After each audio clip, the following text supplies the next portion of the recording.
When I think about faith and when I think about what it takes to be on a rooftop in a tent this long, it takes a lot of persistence. It takes a lot of courage and tenacity.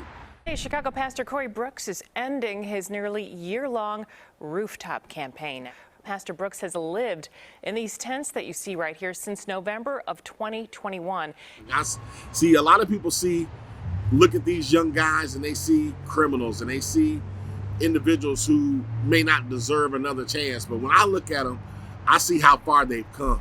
After raising $20 million, he has enough money now to build the center. This morning, he's leaving the roof for good for a ceremonial groundbreaking on the new center. Some of them have come out of gang backgrounds. Some of them have come out of single-parent households. When I look at a young man's face that we've been working with for years and I know that he finally gets it, that keeps my faith going. That locks me in and it keeps me from not wanting to throw in the towel. Well, I made it, right? This morning I woke up at 5 a.m.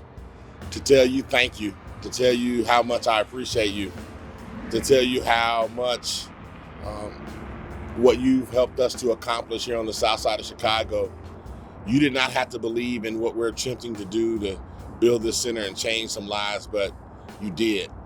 And I want you to know it is very much appreciated. So today is a great day.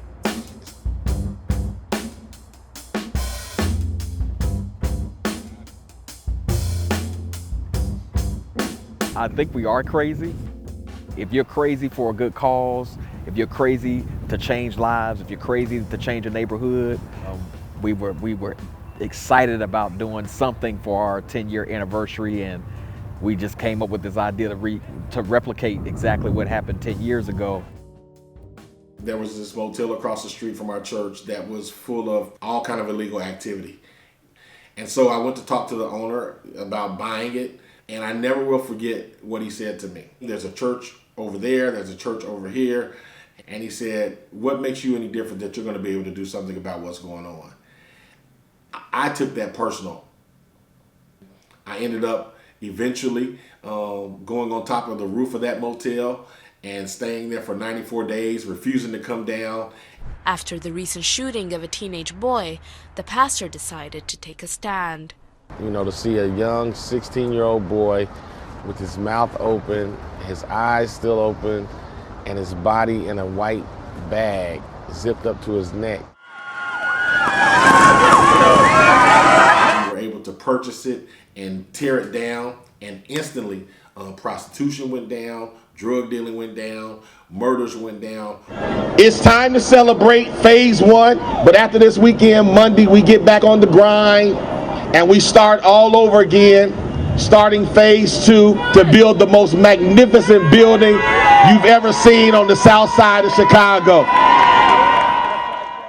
It isn't Thanksgiving, but it's a day of thanks for Pastor Brooks. Absolutely. You have done an incredible feat. Many critics said you couldn't do it. You're raising awareness for the violence in Chicago in a neighborhood that has historically been violent. I used to live in the projects down the street. What will this community center do for the neighborhood and Chicago overall?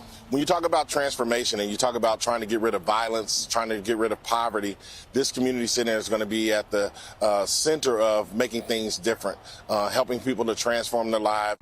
This man has been on this roof for an entire year through rain, snow, extreme heat. He's lost friends that have died to gun violence while on this roof. His mother was sick and eventually passed while on this roof. When my mom was dying of cancer, I was able to spend the last 30 days with her. And so after she passed away, I really struggled with, okay, do I go back? But the one thing that made me go back was the fact that when my mother was sick, she had told me, Corey, you know, when you were little and when you were growing up, I always used to tell you, finish what you start. He could have used any excuse to say, hey, I need a break, I can't do this anymore.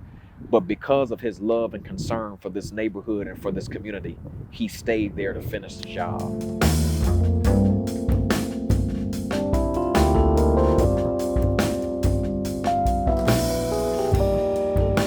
One of my favorite scriptures says, faith without works is dead.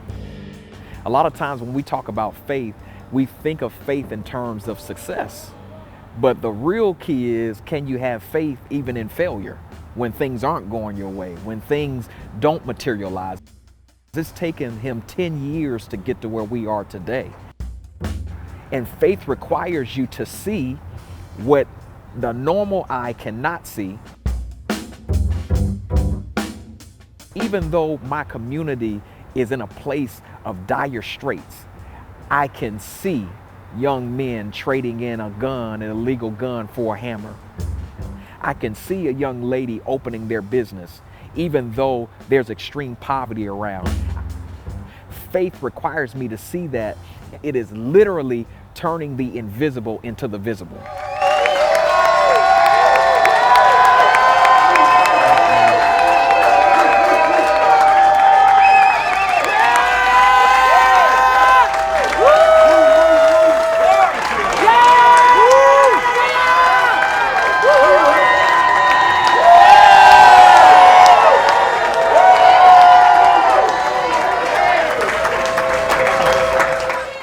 If my mom could see, or if she were here, she would be so happy and elated. But she would also insist, you know, there's so much more to do, so much work that needs to be accomplished. So she would definitely tell me, you know, celebrate this victory, but there's more victories to win. I heard a quote that blessed me so much that I want to close with. What do you get from passing a test? The reward of the next test. And I'm just thankful that God saw fit to let me pass this test so I can move on to the next test. God bless y'all. Thank y'all. We're going to ask everybody to get their shovel.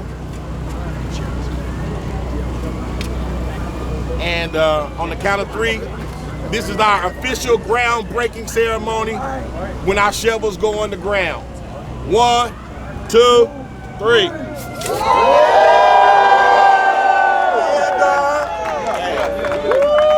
Come on, let's celebrate everybody. I'm not waiting on government to come in and save the day and fix our problems, because when you look at our community, you can see that it's been ravished. But yet we just keep running to politicians and government to fix it, and they never do. I believe that the power lies within us as a community and as a people to change the direction of our community and to change the direction of our lives.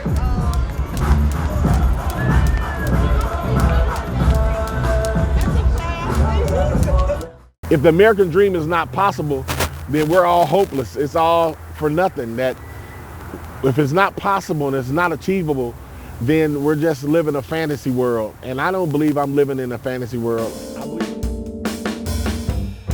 The reason why it's so important for a child on the south side of Chicago to have the American dream is because they live here in America. What good does it do to live in the best country in the world and feel like you're not part of it?